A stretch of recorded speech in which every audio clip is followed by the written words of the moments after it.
Bird watching and wildlife watching, it's very relaxing, it's stress relieving, it's educational, and put all that together, it's fun. It becomes at times a spiritual experience, a real connection with the other creatures, plants and animals that we share the world with, and it reinforces the feeling of the responsibility I feel we humans have to live in harmony with those other living things. Katy Prairie Conservancy is a wonderful location because it's so close to Houston, to where lots of people live, easy to get to within a relatively short time.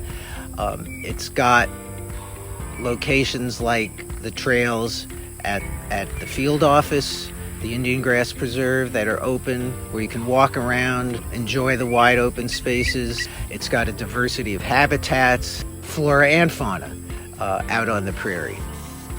The main thing I would say is just get out and look. The more you get out, the more you learn. Hopefully will really make an impression and you'll catch on to it.